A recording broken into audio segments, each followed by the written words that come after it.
بسم الله الرحمن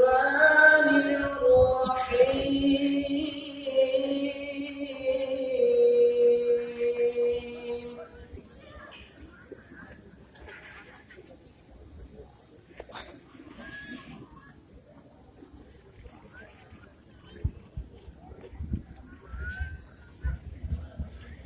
وقال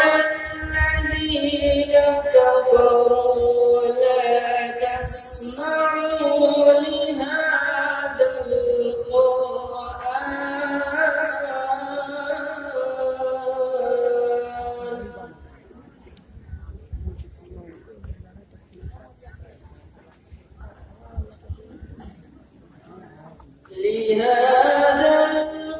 القرآن والغوا فيه لعلكم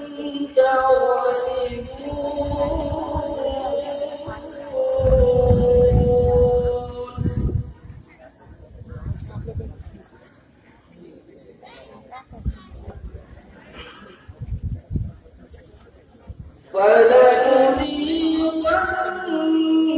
ولنذيقن الذين كفروا عذابا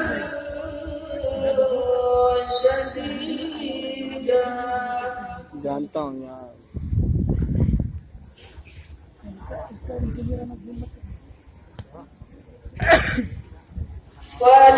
فلنذيقن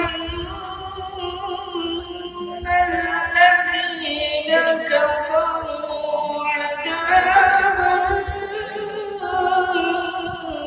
شديدا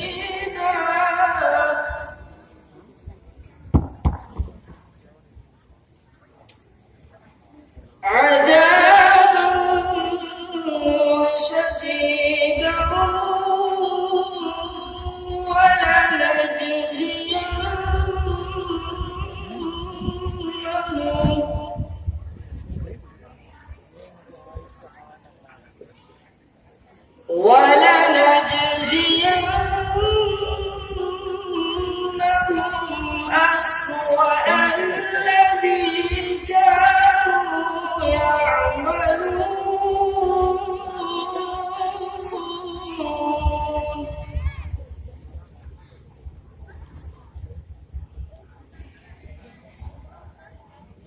ذلك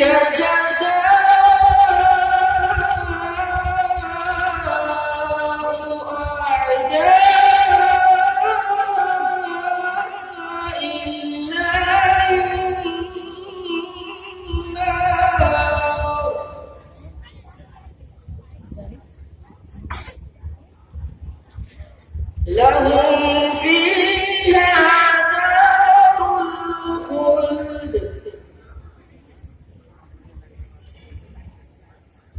جزاء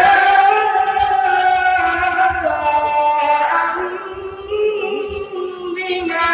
كانوا بآياتنا يجحدون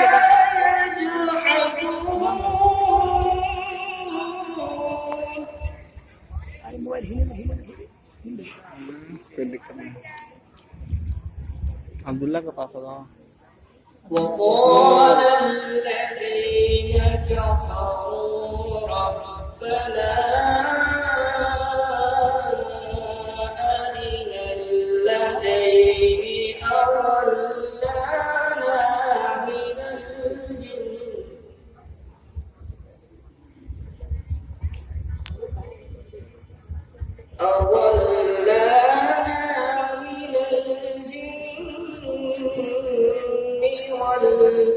والإنس نجعلهما